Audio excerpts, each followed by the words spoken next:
Super hero बनना आजकल उतना कठिन नहीं है जितना कि आप सोचते हैं। बायो हैकिंग जैसी टेक्नोलॉजी की मदद से अब ये संभव है। पेश हैं ऐसे बहादुर लोग जिन्होंने महाशक्तियों को प्राप्त करने के लिए अपने शरीर को परिवर्तित कर दिया। Number 10, Steve Ludwin. रॉक गायक स्टीव लुडविन सांप का जहर अपने शरीर में इंजेक्ट करते हैं ताकि वो सांप के कांटे के खिलाफ प्रतिरोधक क्षमता उत्पन्न कर सकें और हजारों लोगों की जान बचाने में मदद करें। अगर एक आम इंसान को सांप के जहर का इंजेक्शन लगाया जाए तो उसकी मौत हो जाएगी, लेकिन स्टीव लुडविन की नहीं। वो 51 साल के हैं और पूरी तरह से स्वस्थ हैं। वो 30 साल से ऐसा कर रहे हैं क्योंकि उनका मानना है कि वो एक सुपर ह्यूमन प्रतिरक्षा प्रणाली और इसके कार्य को विकसित कर सकते हैं। लुडविन वर्तमान में एक मानव व्युत्पन्न एंटी वेनम विकसित करने के लिए काम कर रहे हैं जो हजारों इंसानों और जानवरों के जीवन को बचा सकता है ना महानता काम। कोपेनहेगन विश्वविद्यालय के शोधकर्ताओं की एक टीम 35 से अधिक सांप प्रजातियों के विष को लक्षित करने के लिए उनके रक्त से निकाली गई एंटीबॉडी की प्रतियों से एक कृत्रिम लाइब्रेरी को पूरा करने की कोशिश कर रही है। विभिन्न विषयों की काट को विकसित करने में उनके शोध से लोगों का जीवन बचाने में मदद मिलेगी। नंबर 9, स्टेलार्क। साइप्रेट के इस कलाकार ने अपनी बाह पर एक कान लगाया। ये मानव शरीर की सीमाओं का विस्तार करने में समर्पित है और तीसरा कान उसकी सबसे लोकप्रिय परियोजनाओं में से एक है। ताज्जुब की बात यह है कि जब ये उसके दिमाग में विचित्र विचार आया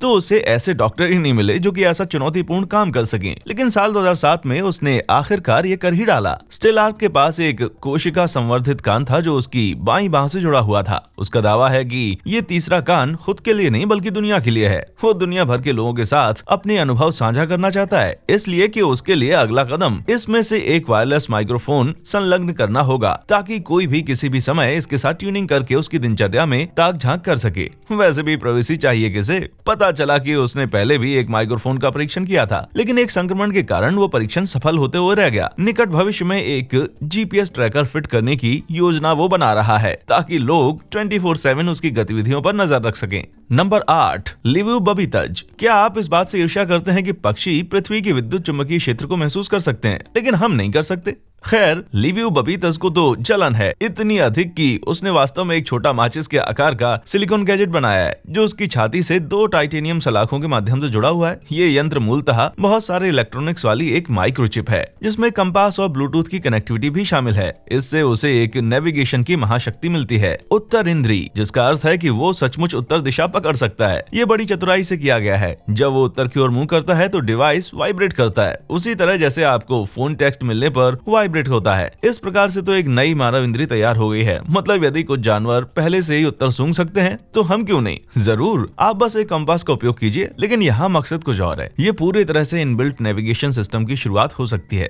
जरा सोचिए, हम सभी अपने फोन पर आंखें गड़ाकर रास्ता ढूंढते हैं लेकिन आसपास नहीं देखते। कल्पना करें कि इसकी बजाय यदि उपकरण हमें निर्देशित कर सके तो ये कितना अच्छा होगा। हम एक पक्षी की तरह दुनिया को नेविगेट कर सकते हैं, ये जानकर कि हर समय कहाँ जाना है। शायद इसे वर्चुअल रियलिटी की दुनिया या सोशल मीडिया पर हमारे दोस्तों से जोड़ा जा सकता है। लिव्यू बताते हैं कि हमारे आसपास एक संपूर्ण ब्रह्मांड है जिसे हम अनुभव नहीं करते हैं। उदाहरण के लिए विकिरण, एक्सरे, इंफ्रारेड और अल्ट्रावायलेट, साथ ही ग्रह के विद्युत चुंबकीय क्षेत्र। इस तरह के उपकरण हमें पर्यावरण के प्रति जागरूक होने के लिए नई संवेदनाएं देते हैं। Number 7, Wim Hof. अब देखते हैं कि एक अविश्वसनीय मानव जो कि बिना किसी यंत्र के वास्तविक महामानव है। जहाँ एक और माउंट एवरेस्ट पर चढ़ने वालों को जानलेवा ठंड से बचने के लिए उपयुक्त पोशाक पहनना पड़ता है, वहीं Dutch extreme athlete Wim Hof केवल शॉर्ट्स पहनकर इस प्रचंड ठंड का सामना करने में सक्षम है। आपने सही सुना, हिम मानव के रूप में जाने जाने वाले हॉफ अपनी सांस लेने की तकनीक के लिए प्रसिद्ध हैं, जिसे विम हॉफ विधि के नाम से जाना जाता है। इससे उन्हें ऐसे अविश्वसनीय करतब करने में कोई परेशानी नहीं होती। ये शक्ति उत्पन्न हुई 17 साल की उम्र में उनके एक बार बर्फ के पानी में कूद जाने से। हॉफ ने उस पल को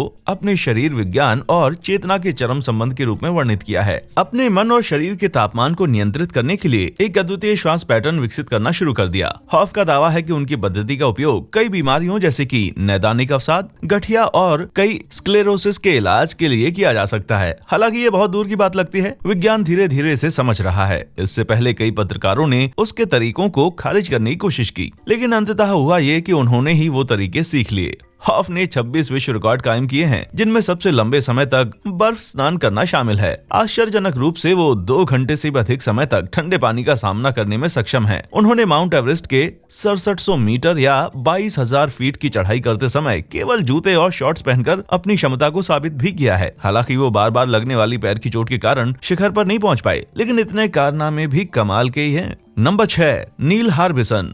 साइबोर्ग कलाकार और ट्रांस प्रजाति एक्टिविस्ट नील हार्बिसन आकृतियों और रंग की ध्वनियों को सुन सकते हैं। वो पहले व्यक्ति हैं जिन्होंने अपनी खोपड़ी में एक एंटीना लगवाया है और जिन्हें सरकार ने कानूनी रूप से मान्यता प्राप्त साइबोर्ग माना है। उनका antenna phone call, electromagnetic radiation, संगीत, चित्र और वीडियो जैसी सूचनाओं को रिपोर्ट करने के लिए उनके मस्तिष्क में कंपन भेजता है, जो श्रव्य कंपन में अनुवादित होते हैं। ये विशेष रूप से उपयोगी है क्योंकि वो एक भयानक तरह के रंग अंधेपन के साथ पैदा हुए थे, जिसके परिणाम स्वरूप उन्हें चीजें केवल काली और सफेद दिखाई देती हैं। इसलिए उस एंटीना के द्वारा उनका उपकरण रंगों को ध्वनि की तरंगों में परिवर्तित कर देता है, जिससे कि वे उनको देख सकते हैं। यदि इतना कुछ आपको अजूबा नहीं लगा तो आगे सुनिए, वो उपग्रहों से भी डेटा और सिग्नल प्राप्त करने में सक्षम है। हाल ही में उन्होंने अपने एंटीना को अपग्रेड किया, इसलिए अब ये ब्लूटूथ सक्षम है, जिससे वो अपने आसपास के क्षेत्र में इंटरनेट और उपकरणों से जुड़ सकते हैं। जब उनसे पूछा गया उन्हें एक एंगलर फिश की तरह दिखने का क्यों सूझा, तो हार्बिसन ने कहा कि सभी इंसानों का ये कर्तव्य है कि इंद्रियों को विकसित करने के लिए आधुनिक तकनीक का उपयोग करें। उन्होंने ये भी कहा कि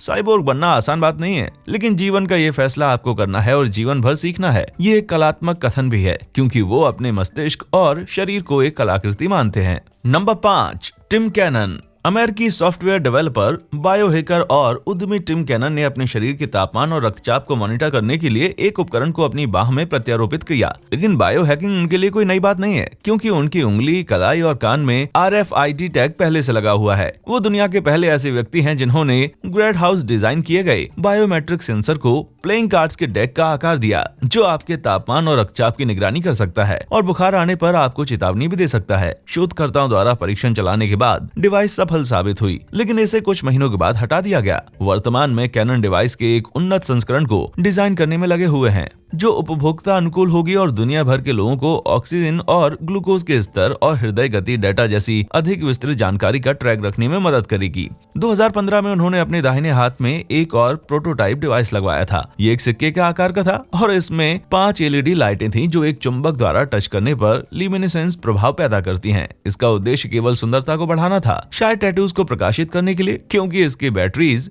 10,000 बार झपकने तक चल सकती थी।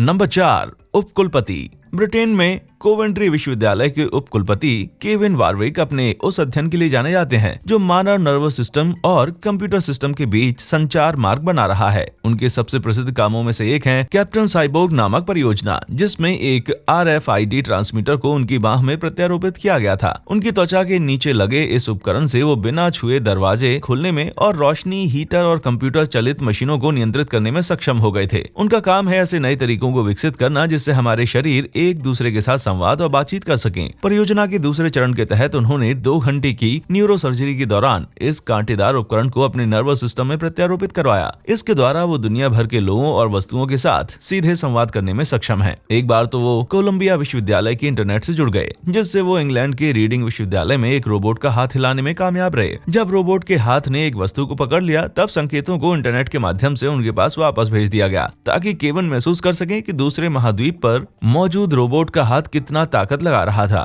इस प्रकार के इम्प्लांट से नर्वस सिस्टम डैमेज के मरीजों का इलाज या लोगों की क्षमताओं को बढ़ाने का एक नया तरीका मिल सकता है। इसका उपयोग करते हुए उन्होंने ये भी सीखा कि कैसे पल्स के माध्यम से अपने आसपास की वस्तुओं की दूरी को महसूस करते हैं। उनकी पत्नी ने भी यही प्रत्यारोपण करवाया हुआ है, इसलिए केविन अपने नर्वस सिस्टम को इलेक्ट्रोड्स के माध्यम से अपनी पत्नी से जोड़ पाते थे। जब वो अपना हाथ हिलाती थी तो सिग्नल केविन के मस्तिष्क में पहुंच जाता था, मतलब वो नर्वस सिस्टम के माध्यम से टेलीग्राफी करके संवाद स्थापित कर रहे थे। अब अगले लेवल में वो मस्तिष्क से मस्तिष्क की टेलीपैथी करके संवाद कायम करेंगे। नंबर 3, जेरी जलावा। हेलसिंकी, फिनलैंड के एक कंप्यूटर प्रोग्रामर जेरी जलावा ने अपनी उंगली को USB ड्राइव में बदल दिया। हुआ यूं कि जलावा ने एक मोटरसाइकिल दुर्घटना में अपनी उंगली खो दी और खाली जगह का उपयोग करने के बारे में डॉक्टर्स के साथ मजाक करते हुए उनको यहाँ एक USB ड्राइव फिट करने का असाधारण विचार आया। जेरी आखिरकार एक कंप्यूटर प्रोग्रामर है। ऐसा करने के लिए उन्होंने 2 GB USB ड्राइव के लिए एक विशेष प्रोस्थेटिक उंगली का निर्माण किया, जो स्थायी रूप से उनकी उंगली से नहीं जुड़ी है। किसी डिवाइस में प्लग इन करना हो तो उंगली को निकाला जा सकता है। उनका कहना है कि अधिकतर लोग पहली बार जब इस कृत्रिम उंगली को देखते हैं तो एकदम डर जाते हैं, लेकिन वो तो पूरी तरह से इसके साथ मस्त है, क्योंकि उसके लिए ये एक शानदार अपग्रेड है।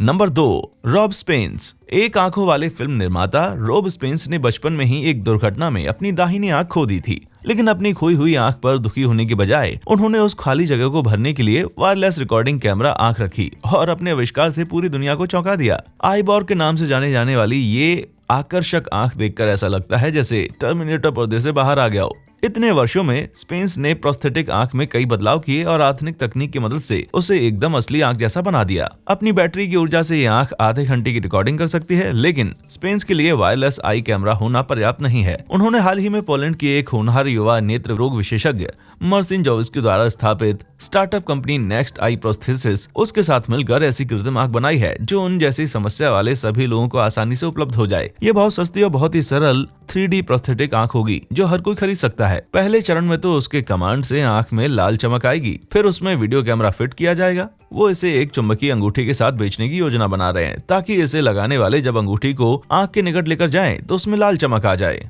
Number 1, Gabriel Licina. Biohacker Gabriel Licina ने अस्थायी रूप से नाइट विजन हासिल करने का एक तरीका विकसित किया। इसके लिए उन्होंने क्लोरीन E6 की मदद ली। ये एक प्राकृतिक हल्का संवेदनशील पदार्थ है जो गहरे समुद्र के जीवों में पाया जाता है, जिससे वे समुद्र के अंधकार में भी ठीक से देख सकें। ये पदार्थ चमत्कारी है। वर्षों से कैंसर उपचार अनुसंधान में इसका इस्तेमाल किया जाता रहा है और रात के अंधेपन के लिए भी ये एक प्रभावी उपचार है। ये देखने के लिए कि ये और क्या कर सकता है, स्वघोषित बायोहैकर्स की एक स्वतंत्र टीम, जिसे साइंस फॉर द मासेस कहा जाता है, ने ये परीक्षण करने का फैसला किया कि पदार्थ 2012 में कितनी अच्छी तरह से दृष्टि में सुधार कर सकता है। उन्होंने इंसुलिन, CE6 और सलीन के मिश्रण से बनी आई ड्रॉप्स को लाइसिनो की आंखों में लगाया। इस अनुभव को लाइसिना ने इस तरह से बयान किया कि मेरी दृष्टि में ये एक त्वरित हरा काला धब्बा था और फिर ये मेरी आंखों में घुल गया। 2 घंटे बाद कम रोशनी में उनकी दृष्टि अद्भुत रूप से बढ़ गई। टीम ने कुछ लोगों को 50 मीटर की दूरी पर अंधेरे जंगल में खड़ा कर दिया, शायद इस प्रयोग को और डरावना बनाने के लिए। उन सभी लोगों के खड़े रहने के स्थानों को ढूंढने में लाइसिना की सफलता की दर पूरे 100% रही। इस पदार्थ का केवल एक ही साइड इफेक्ट था और वो ये कि उनकी आंखें पूरी तरह से काली हो गई थी। इसलिए लाइसिना की फिक्र मत कीजिए, क्योंकि वो अभी भी सूक्ष्म जीव विज्ञान, भौतिक विज्ञान और स्तनधारी कोशिका जीव विज्ञान के क्षेत्र में विभिन्न परियोजनाओं पर काम कर रहे हैं। तो आप इन परिवर्तनों के बारे में क्या सोचते हैं? क्या आप इस वीडियो में दिखाई गई कुछ अद्भुत क्षमताओं को पाने की खातिर जीव विज्ञान को हैक करने के लिए खुद के शरीर को पेश करेंगे?